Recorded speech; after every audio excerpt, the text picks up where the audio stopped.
భారతదేశ స్వాతంత్ర్య ఉద్యమానికి ఎంతో కృషి మహనీయుడు. విదేశీ శక్తి నుంచి భారతదేశానికి విముక్తి కల్పించిన వ్యక్తి. ఎందరో నాయకులు ఆయన జీవితాన్ని స్ఫూర్తిగా తీసుకున్నారు. మరెందరో ఆయన బాటలో నడుస్తున్నారు. అలాంటి గొప్ప వ్యక్తి వర్ధంతి నేడు.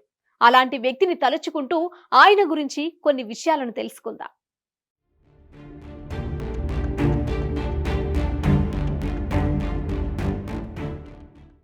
సత్యం, అహింస, సత్యాగ్రహలే ఆయుధాలుగా దేశానికి స్వేచ్ఛ అందించిన గొప్ప వ్యక్తి. బ్రిటిష్ వారి బానిసత్వ పాలన నుంచి భారతదేశానికి స్వాతంత్ర్యం తీసుకువచ్చిన మహానుభావుడు. ఈరోజు మన బాపు మహాత్మా గాంధీ వర్ధంతి. ఈ రోజునే అమరవీరుల దినోత్సవం జరుపుకుంటారు. దీన్ని షహీద్ దివాస్ అని కూడా పిలుస్తారు. ఈరోజు దేశవ్యాప్తంగా మహాత్మా గాంధీకి నివాళులర్పిస్తారు. ఈరోజు జనవరి 30 జాతిపిత మహాత్మా గాంధీ వర్ధంతి. 1948 భారతదేశం స్వాతంత్ర్యం పొందిన 15 రోజులకే నాథురాం వినాయక్ గాడ్సే గాంధీని తుపాకీతో కాల్చి చంపారు. ఈరోజు మన బాపు 76వ వర్ధంతి. నిత్యం అహింస సాయుధ మార్గంలో సత్యమే పరమావధిగా జీవించిన మహానీయుడు. అదే మార్గంలో భారతావనికి స్వాతంత్ర్యం సంపాదించిన మహానీయుడు.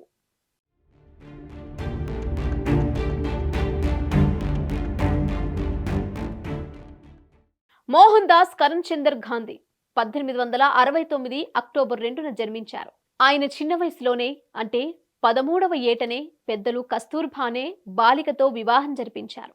ఆ తర్వాత గాంధీజీ పై చదువుల కోసం లండన్ వెళ్లారు.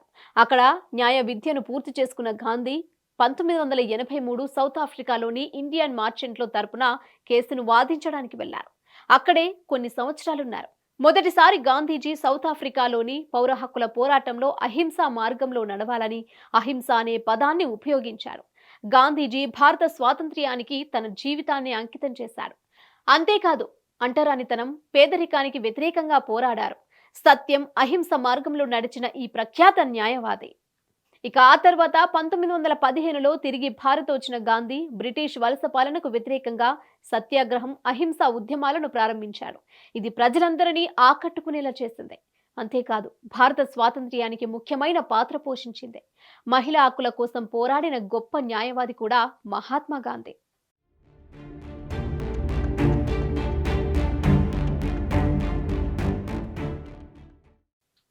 ఆ తర్వాత 1948 జనవరి 30న ఢిల్లీలోని భిల్లా భవన్లో సాయంత్రం ఆయన మనవరాళ్ళు బాపు, అభా మరియు బాను భుజాలపై చేతులు వేసుకుని ప్రార్థన సమావేశంలో పాల్గొనేందుకు వెళ్తున్నప్పుడు హిందూ జాతీయవాది అయిన సాధురాం గాడ్సే గాంధీపై 3 రౌండ్ల బుల్లెట్లను ప్రయోగించారు.